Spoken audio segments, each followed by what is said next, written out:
Саламатсыздарбы, күнгө шаршемби Супер ТВда Сереп Чекиткейжи сайтынан алынган кечки жаңылыктардын топтому менен тааныштырабыз. Кечээ 18 январда президент Садыр Жапаров салык кодексине кол койду. Бул тууралуу президенттин маалымат кызматынан билдиришти.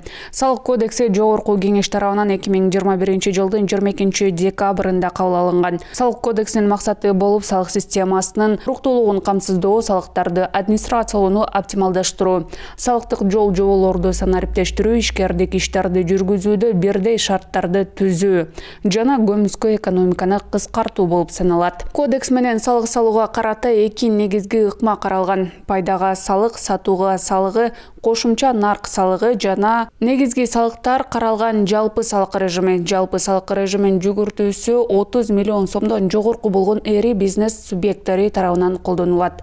Бирдиктүү салыктын негизинде жеңилдетилген салык салуу системасы бул режим түшкөн акчанын көлөмү ичинде 30 миллион сомдон ашпаган чакан жана орто ишкердик субъекттерине жайылтылат. Мындан сырткары кодексте электрондук коммерцияга салык салуу 2% өлчөмүндө каралган.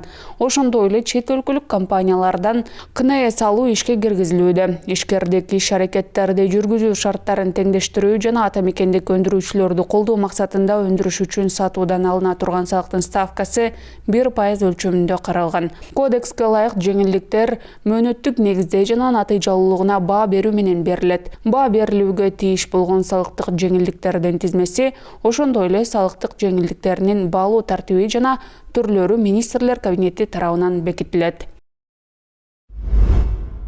Бүгүн 19 январда жогорку кеңеште жыйын өтүп, анда санариптик өнүктүрүү министринин кызмат ордуна Талантбек Имановду дайындоого макулдук берүү каралды. Депутат Дастан Бекешев министрликке каралып жаткан талапкерге суроо узаткан учурда ага министрлер кабинетинин төрагасынын орун басары Эдил Байсалов жооп берди. Бекешев министрлик биринчи кезекте жарандардын жашоосун жеңилдетиши керек. Мамлекеттик кызматтарды бир жерден алышы шарт. Интернет аркылуу адам соттолбогону тууралуу кагаз алуу үчүн документтерди тапшырып, бирок алууга келгенде башка жерге барышы зарыл. Санариптештирүү деген ушул бу. Эл бир кагаз алуу үчүн кезекке туруп, бүтүндөй күн ичиндеги убактысын коротуп жатат.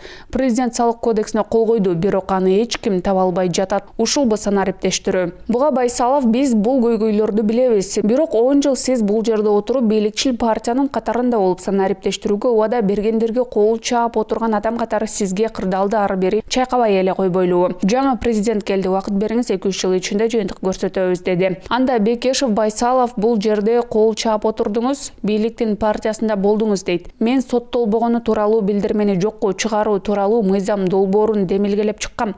Ал кабыл алынбай калган. Мен кол чапкан эмесмин. 2018 жылдан бери сиздин кайсы бир кызматты алуу үчүн кол чаап келе жатканыңызды көрүп келе жатам. Жекеликке өтпөйлү, деди Бекешев. Мамлекеттик кызматта бир күн иштебей кантип министр болосуз? Мындай суроону бүгүн 19 январдагы жогорку кеңештин жыйынында депутат Камила Талиева санариптик өнүктүрүү министринин кызмат ордуна каралган Талантбек Имановго берди. Мамлекет сизге буга чейин иштеп келген Дастан акционердик коому эмес, мамлекет бул элдин тагдыры. Сиз моралдык жактан министр болгонго даярсызбы? Мамлекеттик кызматта бир да күн иштебепсиз. Кандай коркпой бара жатасыз? Жаш экенсиз, 35-те. Бул өтө чоң саясий кызмат, деди депутат. Министр кызматына бара жаткан талапкердин айтымында соңку күндөрү көп ойлонгондуктан уктабай да калган. Чоң жоопкерчилик экенин түшүнүп турам. Билимимди, жаштыгымды, болгон аракетимди жумшайм, деди Талантбек Иманов. Мен Адаханга көрсөтмө берейин деп келген жокмун. Бул тууралуу Кыргыз өлкөсүнүн Малайзиядагы элчиси Азимбек Бекназаров видео кайрылуусунда билдирди. Кайрылууга бүгүн түнү менен социалдык тармакка жазылып жаткан билдирүүлөр себеп болду. Анда мени атайын Малайзиядан келип Адахан Мадумаровго каршы көрсөтмө берген кишидей кылып көрсөтүшүп, пиар жүрүүдө. Мына ошол боюнча түшүндүрмө берип коюуну туура көрдүм. Мен ал үчүн келген жокмун. Мени өткөн жылдын декабрь айында 2010 жылдагы июнь окуясы боюнча чакырышкан. 3 күндөн бери ошонун алкагында сурак берип жатам. Мен Адаханга көрсөтмө берейин деп келген жокмун. Камчы иним, Адахан иним. 1 жыл мурда Баткен окуясын ошол чек ара сырын сактабагандан чыгарган чырыңарды эми тергөөнүн сырын бузуп, элдин башын оорутуп дагы чыр кылайын деп жатасыңарбы? Сурак кылганыңдагы, сурак бергениңдагы мыйзамды жана тергөөнүн купуялуулугун сактап, элдин башын оорутпай жөн бербейсиңерби же жүргүзбөйсүңөрбү, дейт видеодо Азимбек Бекназаров. Кечээ 18 январда Жогорку Кеңештин депутаты Адахан Мадумаров башкы прокуратуранын тергөө башкармалыгында сурак берген. Андан чыккан соң саясатчы эртең мага бир азамат сөйлөп берем деп келген экен деген. Анын тарапташтары Бекназаровпу деп сураганда Мадумаров башын ийкелеген. Кечээ 18 январда бүтүн Кыргызстан партиясы кайрылуу таратып, анын лидери Адахан Мадумаров кол койгон протоколдун көчүрмөсүн жарыялады. Партиянын саясий кеңеши президент Садыр Жапаровдун партиянын төрагасы Адахан Мадумаровдун дерегине карата айтылган шылдыңдоо, ушактоо жана каралоочу негизсиз сөздөрү боюнча кыргыз жарандарына кайрылууга аргасыз болуп отурат. Президент 17 январда берген маегинде партиянын төрагасын кылмышкер саткын деп атады. Биринчи жетекчинин оозунан чыккан мындай сөздөр кыргыз жараны катарындагы Жогорку Кеңештин депутаты катарындагы бүтүн Кыргызстан саясий партиясынын лидери катарындагы Адахан Мадумаровдун укуктарын одоно бузат деп жазылат кайрылууда. Кайрылууга протоколдун көчүрмөсү да тиркелген. Бул документ ниеттенүү жөнүндө протокол болуп саналат жана ал учурунда чек арада курчуган кырдаалды басаңдатуучу фактор болгон. Ошондой эле кезегинде аймакта түзүлгөн оор абалды чечүү максатын көздөгөн. Бул документ рекомендациялык мүнөзгө гана атөгөл Жогорку Кеңешке ратификациялоого жөнөтүлгөн эмес. Протоколдо мындай деп так жазылган: маселе ар бир мамлекеттин өкмөт аралык комиссиясында каралсын жана чечилсин. Тийиштүү мамлекетке жана анын кызматтарына ар бир мамлекеттин аракеттеги мыйзамдарына ылайык чараларды көрүү сунушталсын. Протоколдун 2 пунктунда так жазылган: Исфара дарыясынын куймасындагы узундугу 275 метр жол телкеси 49 жылга символикалык акы төлөө менен кыргыз тарапка берилсин. Жер телкесин түздөн-түз берүү тууралуу көрсөтмө жок. Бул документти эки ача түшүнүүгө жана эркин чечмелөөгө эч кимге укук берилбейт деп жазылат партиянын кайрылуусунда. Акыркы сутка ичинде өлкө боюнча 870 адамдан коронавирус аныкталды. Бул тууралуу Саламаттыкты сактоо министрлигинен кабарлашты. Аймактарга алып карасак, Бишкекте 627, Ошто 8, Чүйдө 141, Ош облусунда 12, Таласта 12, Нарында 5, Ысык көлдө 21, Жалыл Абадта 16, Баткенде 28 кишиден илдет аныкталды. Ошентип өткөн жылдын март айынан бери коронавируска чалдыккандардын жалпы саны 192.158 адамга жетти. Соңку суткада 2 адам өлүмү катталды. Өткөн жылдын март айынан бери өлкөдө аталган илдеттен көз жумгандардын саны 2838 адамды түздү. Эч нерсе коргобойт, баарыбыз омикронду жуктурабыз. Бул тууралуу украиналык врач-педиатр Евгений Комаровский интернет басылмаларынын бирине берген маегинде билдирди.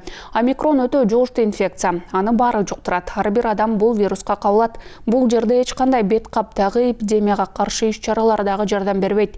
Эмне үчүн азыр вакцина алгандар дагы, коронавирус болуп ооругандар дагы бул илдетти кайра жуктуруп алып жатышат. Бул дал ушул вируска карата иммундук системанын реакция кылуусу. Биз вакцинанын жардамы менен оорудан айыккандан кийин пайда болгон антителанын жардамы менен бул вирусту жок кыла албайбыз. Мындайча айтканда, организмге бул вирус киргенде бизде бар антитела аны толугу менен жок кыла албайт. Алар аны алсыз кылып бизди өлүмгө жеткирбеши мүмкүн, бирок оорудан коргой албайт. Бул коронавирустун мутациясынын өзгөчөлүгү, деди дарыгер. Чүй облусунда эпидемиологиялык кырдаал начарлап кеткенине байланыштуу коронавируска каршы күрөшүү боюнча штаб кафе жана ресторандарда той, Куран окутуу жана башка массалык көңүл ачуучу иш-чараларды өткөрүүгө чектөөлөрдү киргизди. Бул тууралуу Ысык Атадагы эпидемиологиялык бөлүмдүн башчысы Акылбек Исаев билдирди. Чүй облусунун аймагында илдеттин 4-чү толкуну балдардын жана өспүрүмдөрдүн арасынан көбү коронавирус жуктуруп алуусу менен коштолууда. Мындан улам окуучулардын сабакка келүүсүнө мониторинг жүргүзүү күчөтүлдү. Мугалимдердин жана окуучулардын ичинен коронавирус катталганына байланыштуу карантинге 16 мектеп, 2 колледж жабылып, алар онлайн окутууга которулду, деди ал. Анын айтымында соңку аптада сасык тумоонун белгилери менен 1400 киши ооруканага кайрылган. Алардын 80% омикрон штаммын жуктуруп алгандар деп ойлойм. 190 адамдан коронавирус аныкталды, деди ал. Адистин баамында Чүй, Панфилов, Жайыл жана Кемин райондорунда абал оор. Март-май айларында пандемия басаңдайт деген версия бардыгын айтат. Кафе жана ресторандарда бир мезгилде 50дөн ашуун киши болбошу керек. 1,5 метрлик аралыктагы сакталышы шарт, деди адис. 14 январда Нарындын Жумгал районунда 26 жаштагы жигит өзүнүн үйүнүн короосунда асынган абалда табылды. Ага чейин ал жубайы менен урушуп жаңжалдан кийин 18 жаштагы аялы ооруканага жаткырылган болчу. Бул тууралуу Нарын облустук ички иштер башкармалыгынан билдиришти. Милициядан маалымдашкандай, жубайлар өткөн жылы үйлөнүшкөн жана экөөнүн 4 айлык кызы бар. Жигиттин жансыз денеси табылгандан 1 күн мурда аялы менен уруша кетип, кийин келиндин туугандары келип аны ооруканага жаткырышкан. Милиция кызматкерлери келинден окуя тууралуу сураганда ал аны жолдошу сабап салганын айткан. Ушул жана башка жаңылыктарды Серепчи Киткейджи сайтына кирип окуп таныша аласыздар. Кечиңиздер көңүлдүү улансын.